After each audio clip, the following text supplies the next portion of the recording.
നമസ്കാരം. News corner വാർത്തയിലേക്ക് എല്ലാ പ്രേക്ഷകർക്കും സ്വാഗതം. കേരള പ്രവാസി സംഘം എടപ്പാൾ ഏരിയ സമ്മേളനം നരിപ്പറമ്പ് BT മദ്രസ ഹാളിൽ നടന്നു. സംസ്ഥാന കമ്മിറ്റി അംഗം ദിലീപ് ഉദ്ഘാടനം ചെയ്തു. വാർത്ത വിശദമായി. കേരള പ്രവാസി സംഘം എടപ്പാൾ ഏരിയ സമ്മേളനം നരിപ്പറമ്പ് BT മദ്രസയിൽ നടന്നു. മുതിർന്ന അംഗം ഹംസ ഹാജി പതാക ഉയർത്തി. KM മുഹമ്മദ് അനുശോചന പ്രമേയം അവതരിപ്പിച്ചു. സംസ്ഥാന കമ്മിറ്റി അംഗം ദിലീപ് ഉദ്ഘാടനം ചെയ്തു. അടിസ്ഥാന പ്രവാസി വർഗങ്ങളെയും മുഴുവൻ പ്രവാസികളെയും ആകർഷിച്ചുകൊണ്ടും ഉൾപ്പെടുത്തിക്കൊണ്ടും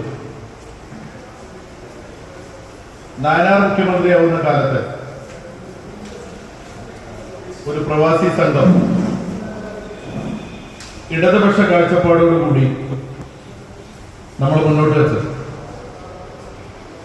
ആ കാലയളവ് മുതൽ ഇന്ന് 7ാം സംസ്ഥാന സമ്മേളനത്തിന്റെ വക്കത്തെത്തി നിൽക്കുമ്പോഴും ഇന്ന് കേരളത്തിലെ ഏറ്റവും വലിയ സംഘടനയായിട്ട് ഇന്ത്യയിലെ ഇടപെടുന്ന പ്രവാസികൾക്ക് വേണ്ടി ഏറ്റവും കൂടുതൽ ഇടപെടുന്ന ഏറ്റവും വലിയ സംഘടനയായിട്ട് ഈ സംഘടന മാറിക്കഴിഞ്ഞു എന്നുള്ളത് വളരെ അഭിമാനത്തോടു കൂടി നമുക്ക് പറയാൻ സാധിക്കും. Edappal area president PT Narayanan അധ്യക്ഷനായി.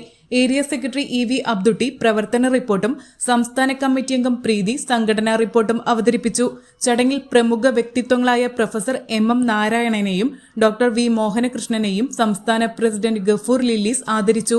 CPIM Edappal area secretary T Sathyan, Kerala Pravasi Sangham സംസ്ഥാന vice president CK Krishnadas, Malappuram ജില്ലാ secretary VK Rauf, president CP Razak, CPIM Edappal area committee അംഗം E Rajagopal, CPIM Kalady local secretary Madhu എന്നിവർ സംസാരിച്ചു. സ്വാഗത സംഘം ചെയർമാൻ PK രവീന്ദ്രൻ സ്വാഗതം പറഞ്ഞു. സമ്മേളനം 21 അംഗ കമ്മിറ്റിയെ തെരഞ്ഞെടുത്തു. PT Narayanan president, Kozhikkal Kunjumon vice president, CV Jayan secretary, Anwar Perumbal, P Jayaraj joint സെക്രട്ടറിമാർ, K രത്നാകരൻ ട്രഷറർ എന്നിവരെ തെരഞ്ഞെടുത്തു. Sunrise hospital, care beyond care.